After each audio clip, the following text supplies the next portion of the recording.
మత్స్యశాఖ చేపల ఉత్పత్తిలో ఆంధ్రప్రదేశ్ 29% వాటాతో, సముద్ర ఉత్పత్తుల్లో ఎగుమతుల్లో 34% వాటాతో దేశంలోనే ప్రథమ స్థానంలో ఉంది. సుమారు 75% రొయ్యల ఉత్పత్తి మన రాష్ట్రం నుంచే జరుగుతుంది.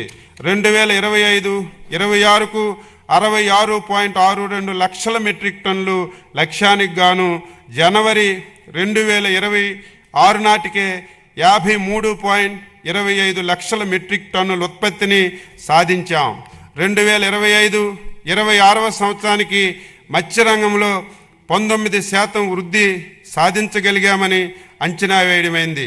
2026-27వ సంవత్సరానికి 27% వృద్ధి రేటు సాధించాలని లక్ష్యంగా పెట్టుకున్నాం.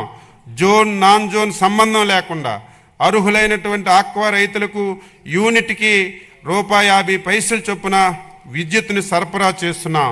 2025-26వ సంవత్సరం డిసెంబర్ 2025-2026 వరకు ఆక్వాకల్చర్ రైతులకు విద్యుత్ సబ్సిడీగా ₹627 కోట్ల ఖర్చు చేయబడింది. 2026-27వ సంవత్సరానికి అవసరమైన సబ్సిడీ మొత్తం ₹1,145 కోట్ల అంచనా వేయబడింది. ప్రస్తుత సంవత్సరంలో ఇప్పటి వరకు 2,705 కొత్త ఆక్వా కనెక్షన్లు కూడా ఇవ్వబడ్డాయి. సముద్ర మత్స్య అభివృద్ధి మత్స్యకారు సేవలో పథకం కింద వేట నిషేధ కాల భృతిని ₹10,000 నుంచి ₹20,000 పెంచి 1,21,433 కుటుంబాలకు ₹242.86 కోట్ల విడుదల చేశాం. డీజిల్ సబ్సిడీగా ₹50 కోట్లతో 21,574 పడవలకు లబ్ధి చేకూర్చబడుతుంది. భద్రత మరియు రక్షణ కోసం 4,274 పడవలకు ట్రాన్స్పౌండర్లు ఏర్పాటు చేసి 27,626 మత్స్యకారులకు రక్షణ కల్పించాం. పిఎంఎంఎస్వై కింద 823 పడవలను మరియు వలల యూనిట్లను సరఫరా చేశాం. జీవి వైద్యం పెంపు కోసం 22 కృత్రిమ రీఫుల్ని ₹7.7 కోట్లతో ఏర్పాటు చేశాం.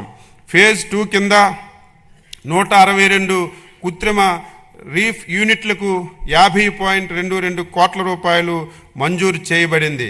అత్యంత లాభదాయకమైనటువంటి సముద్ర నాసు సాగుకు 7 పైలట్ ప్రాజెక్టులను ప్రారంభించి 1,440 మంది మహిళా ఎస్హెచ్జీలకు శిక్షణ ఇచ్చాం. భవిష్యత్తులో దీనికి పెద్ద ఎత్తున ప్రోత్సహిస్తున్నాం. ఆక్వాకల్చర్ అభివృద్ధి బాపట్ల జిల్లాలో 88.08 కోట్లతో ఇంటిగ్రేటెడ్ ఆక్వా పార్క్ నిర్మాణంలో ఉంది. ఎఫ్ఏఓతో కలిసి జిఈఎఫ్ 8 కింద ₹110 కోట్ల 5 ఏళ్లలో ప్రాజెక్టును అమలు చేస్తున్నాం. మత్స్య అభివృద్ధి కింద 481.78 లక్షల చేప పిల్లలను 3,458 జలాశయాల్లో విడుదల చేయడంతో 2.17 లక్షల మత్స్యకారులకు లబ్ధి చేకూరింది.